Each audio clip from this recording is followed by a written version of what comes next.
नमस्कार। अखिलेश यादव के वो विधायक जो राज्यसभा चुनाव में बीजेपी की गोद में जाकर बैठ गए, उनके नाम जान लीजिए। ऊंचाहार के विधायक मनोज पांडे ब्राह्मण, गौरीगंज के एमएलए राकेश प्रताप सिंह ठाकुर, गोसाईगंज के विधायक अभय सिंह ठाकुर, जलालपुर से विधायक राकेश पांडे ब्राह्मण, कालपी से विधायक विनोद चतुर्वेदी ब्राह्मण, पूजा पाल और आशुतोष मौर्य। 7 लोगों की इस लिस्ट में कुल 5 विधायक अपर कास्ट हैं, 2 ठाकुर 3 ब्राह्मण। मतलब यह है कि जो लोग पीडीए को मजबूत होते नहीं देखना चाहते, जो पीडीए से नफरत करते हैं, जो पिछड़ों से नफरत करते हैं, जो पिछड़ों को आगे बढ़ता हुआ नहीं देखना चाहते, वो गद्दार निकले और गद्दारों की पहचान समय रहते हो गई। ये उनकी हार नहीं है, ये उनकी जीत है। और ये कहना है समाजवादी पार्टी के अध्यक्ष अखिलेश यादव का। अखिलेश यादव ने कहा है कि हमारी राज्यसभा की तीसरी सीट दरअसल सच्चे साथियों की पहचान करने की परीक्षा थी और ये जानने की कि कौन कौन दिल से पीडीए के साथ है और कौन अंतरात्मा से पिछड़े, दलित और अल्पसंख्यकों के खिलाफ है। अब सब कुछ साफ है, यही तीसरी सीट की जीत है। शिवपाल यादव ने कहा कि अब अंतरात्मा के साथ साथ संपूर्ण आत्मा की जांच क्षेत्र की जनता करेगी ताकि ऐसी भटकती हुई आत्माओं को हमेशा के लिए शांत किया जा सके। डिंपल यादव ने कहा कि इन लोगों ने समाज को अनैतिकता का पाठ पढ़ाया है। ऐसे लोग जिनके पास कोई मान, मर्यादा और आदर्श नहीं है, वे लोग समय के चक्र का इंतजार करें और जनता के फैसले का इंतजार करें। इतना सब कुछ हो जाने के बाद ब्राह्मण नेता पूजा शुक्ला ने कहा कि जिनका जमीर जिंदा है वो इस दौर में इन नफरती भाजपाइयों से लड़ेगा, बाकी मुर्दा से क्या उम्मीद रखना। जो पीठ में छुरा मारते हैं, इतिहास के पन्नों में वो कायर और गद्दार ही कहलाते हैं। भाजपा में खुद को और अपने आत्मसम्मान को कितने में बेचा मनोज पांडे जी आपने। अखिलेश यादव ने जो सम्मान आपको दिया वो भाजपा में कभी नहीं पाएंगे।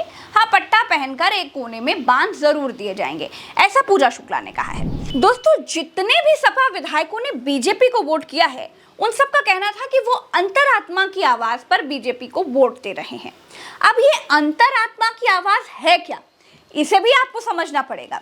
अंतरात्मा की आवाज को राजनीति में बिकना कहते हैं। जी हाँ, अंतरात्मा की आवाज को राजनीति में सौदेबाजी कहते हैं, लालच कहते हैं, ईमान को गिरवी रखना कहते हैं, गद्दारी करना कहते हैं, धूर्तता कहते हैं, धोखेबाजी कहते हैं। राजनीति में अंतरात्मा की आवाज जमीर बेच देने का पर्यायवाची है। दोस्तों, दलित, पिछड़े, मजदूर, किसानों का वोट लेकर पहले ये लोग विधायक बन जाते हैं, फिर जनता को धोखा देकर ऊंची कीमत देने वालों के हाथों बिक जाते हैं। इसे भारत में हम लोकतंत्र कहते हैं। जिनको बीजेपी लोकसभा का टिकट दे देगी वो इस्तीफा दे देंगे, जो इस्तीफा नहीं देंगे उनको सपा इतनी आसानी से विधायकी रद्द नहीं करवा पाएंगे।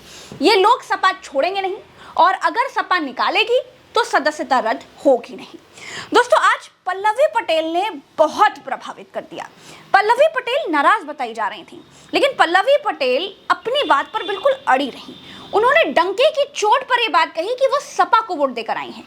उनके स्टैंड से ये क्लियर हो गया कि वो भविष्य की बड़ी राजनेता हैं। उन्होंने कहा कि मेरे खून में बेईमानी नहीं है।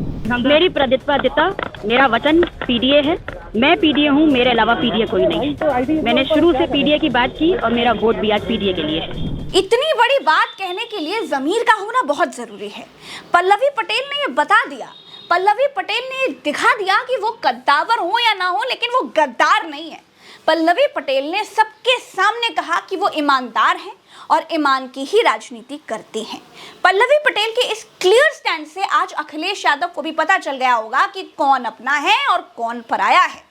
वो मनोज पांडे जो विधानसभा में ठीक अखिलेश यादव के पीछे बैठते थे, वही मनोज पांडे आज सत्ता के सामने दंडवत हो गए। वो अभय सिंह जो अखिलेश यादव को थैंक यू बोलते बोलते थकते नहीं थे, आज वही अभय सिंह सत्ता के पाले में जाकर खड़े हो गए और मुस्कुरा रहे थे।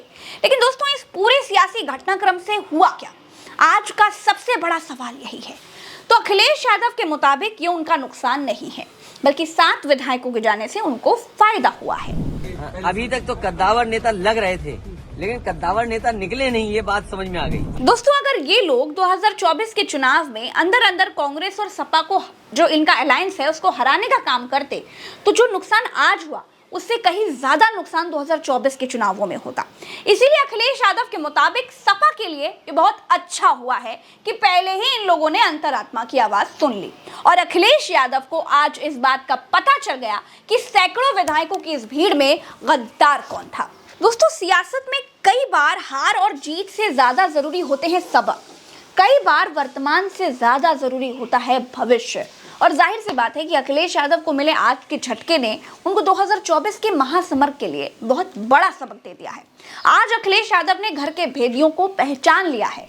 अखिलेश यादव ने खुद एक्स पर लिखा कि हमारी राज्यसभा की तीसरी सीट दरअसल सच्चे साथियों की पहचान करने की परीक्षा थी और ये जानने की कि कौन कौन दिल से पीडीए के साथ है और कौन अंतरात्मा से पिछड़े, दलित और अल्पसंख्यकों के खिलाफ है। अब सब कुछ साफ है, यही तीसरी सीट की जीत है।